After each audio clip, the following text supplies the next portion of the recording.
téléspectateurs de la chaîne JC4 TV. Bienvenue à ce nouveau numéro de votre émission Actu Day. Et aujourd'hui, nous allons parler des propositions de loi au sein de la Chambre basse du Parlement qui fait couler de l'encre de salive à la population. Et là, nous sommes en direct avec notre invité, M. Jean-Crispin Nganga. Il est là, journaliste politique. Il est aussi analyste. En même temps le directeur général de la chaîne JC4 TV. C'est avec lui que nous allons débattre aujourd'hui. Je m'appelle Jean-Ferdu. Bonjour monsieur Jean-Crispin Nganga. Bonjour messieurs les journalistes. Ouais, vous étant analyste politique, oui, que pensez-vous à la loi de l'honorable député Boris Mboukou-Laka, c'est de ne plus manger la viande du chien? Donc, à propos de cette loi, que pensez-vous, vous étant analyste politique? L'honorable Mboukou-Laka Boris, vous savez, c'est trop marrant. Sa proposition, c'est une proposition vraiment que j'ai pourrais appeler. C'est une proposition où il fait peut-être chercher du populisme. Parce que vous savez, la République démocratique du Congo, notre pays, il y a beaucoup de priorités au moment où nous sommes. Il y a l'économie, il y a la dépréciation du taux d'échange, il y a le panier de la ménager qui ne semble pas maîtrisé. Il y a vraiment beaucoup de priorités. Il y a l'insécurité dans l'Ouest de la République, il y a nos frères et sœurs qui sont dilapidés, qui sont vraiment tués du jour les jours. Alors sa proposition, il dit même, il propose une peine de 10 à 20 ans de prison pour toute personne qui oserait, qui sera attrapée, il dit bien attrapée, en train de manger publiquement la viande des animaux de compagnie, entre autres les chiens. Bon, là je vais appeler ça du théâtre, c'est une pièce de théâtre. Vous savez que, comme je l'ai bien dit, nous avons vraiment beaucoup de priorités dans notre pays, au moment où nous sommes. Et sa proposition, vraiment, moi je peux juger ça d'une pièce de théâtre. Alors il faudrait, ou soit de l'incompétence si je peux le dire, il faudrait que l'honorable député Boris Mboukou puisse peut-être réfléchir mieux et proposer aux Congolais, ceux-là qui lui ont élu. Il a été mandaté par une population, alors il doit proposer vraiment des lois qui trouveront des solutions, aux problèmes quotidiens de la société. Et non lui proposer une pièce de théâtre à l'Assemblée nationale quand même. Parce qu'on a parlé des propositions, comprenez déjà que c'est au pluriel. Et nous allons parler aussi de la loi Tchani, dite la commodité. Bon, je pense, selon moi, je pense comme si monsieur l'honorable Noël Tchani, Boris Mboukou a répliqué aussi. Donc c'est comme s'ils sont en train de se lancer de missiles parce que l'honorable Tchani parle de la commodité. Moi aussi je vais parler où soit il cherche de la baise ou comment. Bon, lorsqu'on est élu de la nation, lorsqu'on est élu du peuple, on ne peut pas quand même se mettre à une théâtralisation. Bon, c'est une nation, vous savez que la République démocratique du Congo, c'est une nation, c'est un pays souverain.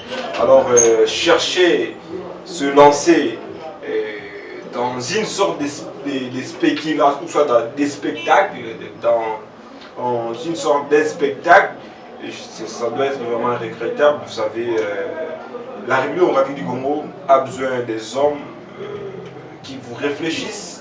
Alors, la loi de Tiani, si je vais ramasser comme ça, la loi Tiani, c'est une loi que la majorité, ou soit une partie de la population soutient. Et s'il y a tous ceux-là peut-être qui s'opposent à cette proposition de la loi, moi je pense que tant que Congolais, je ne peux pas lui donner tort. Parce que la constitution de notre pays nous dit que tout Congolais a le droit d'initier une loi et que ces derniers soient accompagnés d'un élu national. Et voilà, il a ces droits-là, on ne peut pas lui en vouloir. Et c'est aux élus nationaux, parce qu'ils sont nos représentants, ils sont les représentants du peuple. C'est à eux de voir une sorte. Ici, récemment, nous avons parlé d'une sorte, si peut-être il pourrait y avoir une organisation d'un référendum, peut-être c'est à la population de se décider de l'adoption de cette loi ou non.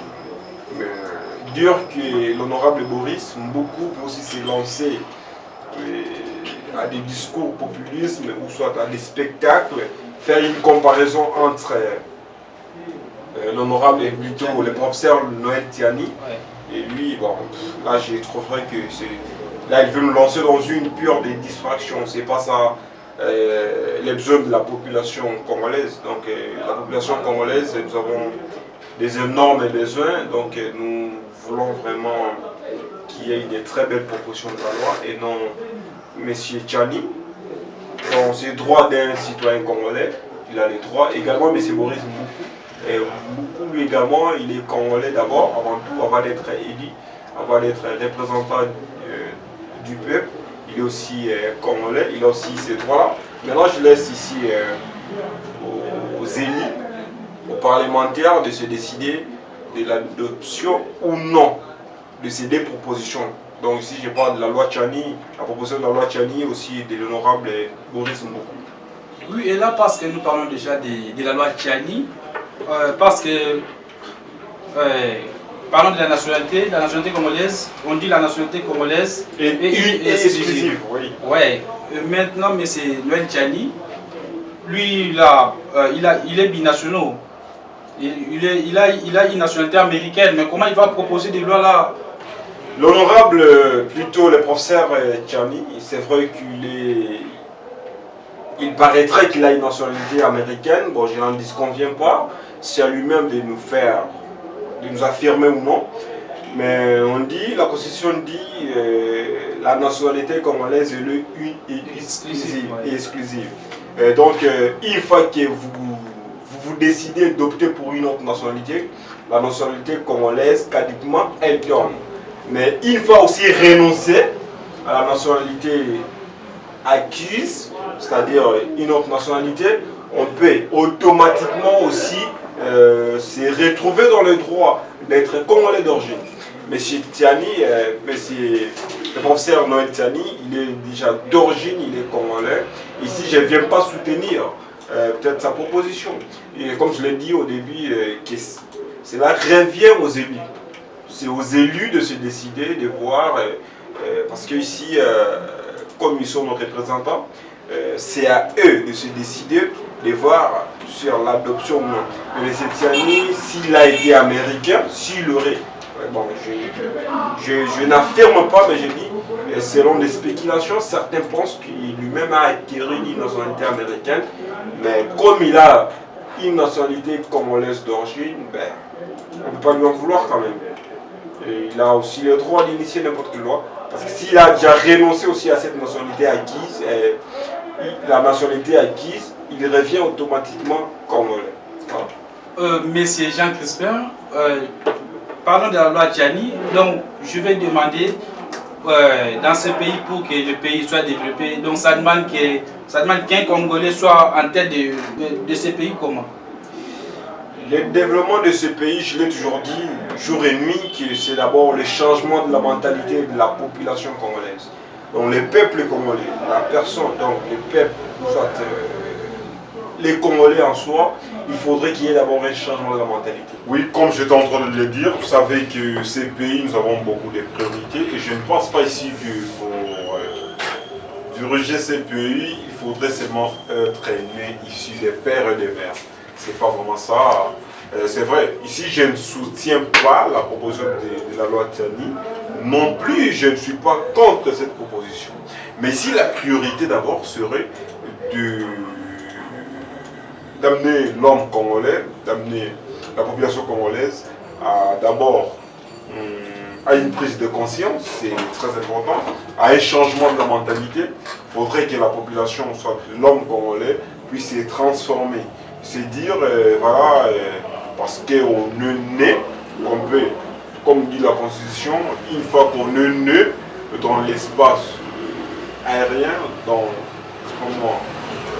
les sols congolais, on est d'abord d'office, on devient d'office congolais. Ça peut aussi être la règle de Ius Sanguinus, c'est-à-dire lorsqu'on est né de père et de mère, mais lorsqu'on est aussi né des pères congolais, d'une mère étrangère, ou soit d'une mère congolaise et d'un père étranger, une fois qu'on est né ici au Congo et qu'on a l'amour de la patrie, je pense que les choses vont, lorsqu'on est dans les affaires de l'État ou soit dans les affaires publiques, il suffit qu'on ait conscience, il suffit qu'on ait l'amour de la patrie, on pourra mieux faire, on pourra mieux diriger la chose. C'est d'abord la prise de conscience, ou soit les changements de la mentalité de l'homme congolais. C'est vraiment ça le plus important. Ouais, là je veux dire, par rapport aux lois qu'ils proposent, ils proposent des lois là pour leurs intérêts propres ou pour l'intérêt de la population. Ici, la loi qui, par exemple, la loi de M. Tchani, le professeur Tchani, je ne pense pas que c'est pour ses propres intérêts. Parce qu'ici, il veut juste plutôt protéger ce qu'on appelle l'intérêt national. Lui, s'il voit l'intérêt national, pourquoi? Parce que cette proposition est venue au moment où notre pays est agressé. Vous voyez, donc lui, peut-être, il a jugé bon, que comme nous sommes agressés, selon lui, il pense que notre pays a été longtemps infiltré par les étrangers, selon lui, selon aussi certains Congolais. Comme il pense que c'est un pays, notre pays, il est infiltré sur tous les plans. On peut voir dans les domaines sécuritaires, dans des institutions publiques, dans presque tous les plans. Oui, mais c'est proposer une loi concernant la sécurité ou concernant l'éducation, parce que l'avenir du pays demain, l'avenir du demain, c'est les étudiants d'aujourd'hui.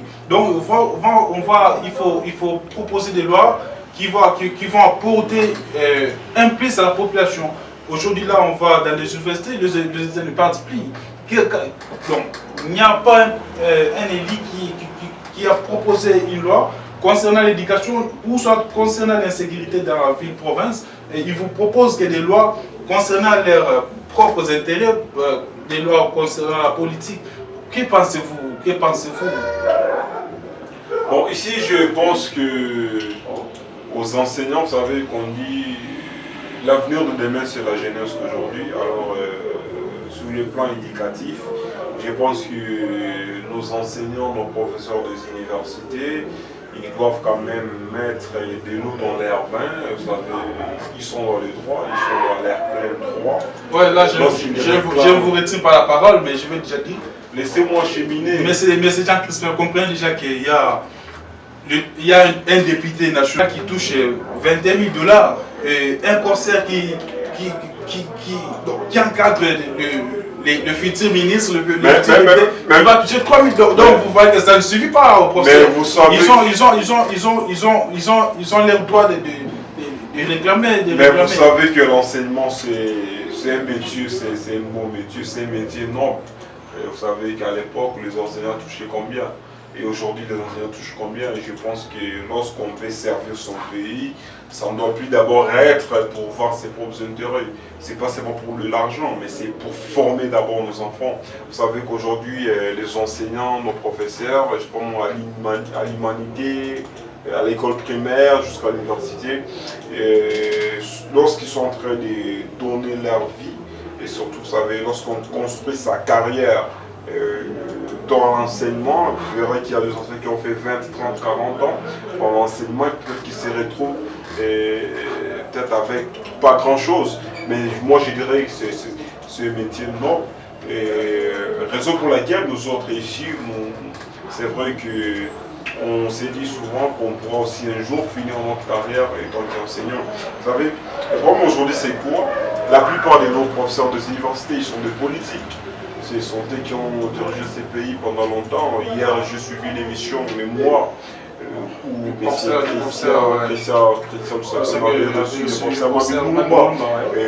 vous allez entendre qu'il a été d'abord, il est politique, voyez, mais aujourd'hui il est enseignant. Alors ce sont ces gens-là. Peut-être aujourd'hui je pourrais dire que la plupart de nos professeurs des universités, ils sont politiques. Alors l'argent qu'ils touchent étant politique et l'argent qu'ils touchent étant qu'enseignant, vous voyez que ça ne correspond presque pas. C'est pour ça peut-être qu'ils viennent réclamer, et ils veulent voir les avantages des enseignants être que les avantages puissent encore augmenter davantage. Alors ici, je pense qu'il faudrait d'abord les patriotisme. Le patriotisme, faire le boulot, aimer d'abord la chose, c'est qu'on fait, éduquer nos enfants, éduquer nos jeunes frères, ça sera la meilleure et non voir d'abord ses propres intérêts. C'est vrai que l'enseignant, hier, il touchait 90 000, 50 000, 60 000 seulement. Aujourd'hui, ils sont dans des 300 000, 200 000. Et ce qui prouve qu'il y a quelque chose quand même, il y a des avancements. Nous voulons à ce que nous puissions aller de pas en pas jusqu'à ce qu'il arrive à ce que, ou soit arriver à satisfaire les réclamations, la réclamation des enseignants et non aller du coup comme les bateaux de Moïse, mais il faudrait aller étape par étape. C'est vraiment le plus important aujourd'hui, ne pas être égoïste, mais surtout d'aimer la chose, d'aimer ce qu'on fait. Surtout que l'enseignement, c'est un métier aussi noble. Oui, fidèles téléspectateurs, comprenez que nous sommes presque à la fin de notre émission. Monsieur Jean Crispin, quel est votre mot de la fin? Qu'est-ce que vous pouvez dire aux fidèles téléspectateurs qui nous suivent déjà?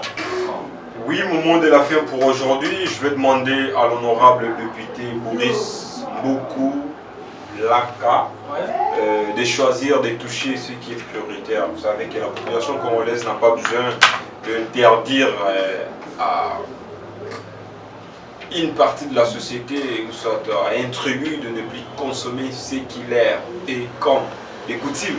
Vous savez, par exemple, plus particulièrement si je peux voir, je peux faire allusion aux Kassaïens. Lorsqu'on parle de Kassaïens, c'est surtout les Balouba, lorsqu'ils mangent les chiens, c'est leur culture.